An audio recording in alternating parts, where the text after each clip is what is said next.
আসসালামু what a match কি একটা ম্যাচ দেখে কি ফেললাম ভাই। ফাইনাল খেলা যদি ভাই এমন যদি না হয় তাহলে ভাই কারোরই ভালো লাগবে না ভাই। রিশাদ হোসেন ভাই লাস্টে নামে কি একটা খেলা দেখালো ভাই। তিনি ভাই 6 বলে 18 রান নিয়ে তিনি ভাই কাপটা জিতিয়ে দেখলেন। দেখুন ভাই আজকে দেখুন ফোর্স মোশন সবাই আজকে ভালো খেলছে। তামিম ইকবাল তিনি রান পেয়েছে, তারপর দেখুন মাহমুদুল্লাহ তিনি আজকে রান পায়নি। কাল ম্যাচ তিনি আজকে দারুণ ব্যাটিং করছে। তারপর দেখুন Rishad Hossain hats off brother, তোমার জন্য আজকে আমরা কাপটা জিততে পারছি, আর নাহলে আজকে আমরা কাপটা কখনো জিততে পারতাম না ভাই। এক সময় আমরা পুরোই আতঙ্কে পড়ে গেছিলাম। দেখুন ভাই মাত্র 24 বলে 32 রান লাগছে পারভেজ নিমন আর খজানাফে দেখুন আমাদের বোলিংদের কি আজকে ভাঙা দিয়েছে। তারা আজকে 21 রান তার একটা পার্টনারশিপ গড়েছিল।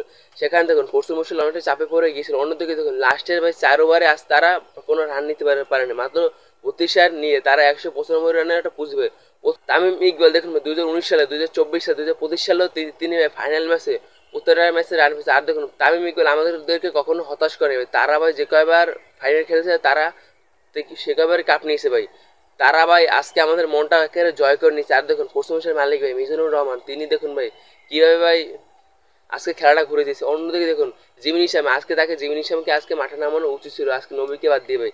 নবী আজকে একটু ভালো পারফর্ম করে দেখাননি, আজকে আমাদের মনটাকে আরো একটু হতাশ করছে। দেখুন জিমিন ইসলাম আজকে যদি থাকতো তাহলে খেলাটা আরো একটু ভালো হতো খুশি মহিষেল। আর দেখুন মোহাম্মদ আলীর কথা আমি বলি ভাই, মোহাম্মদ আলী দারুণ বল করছে, তিনি কোয়ালিফায়ার অনেক ভালো বল করছে, তিনি 5 উইকেট পেয়েছে।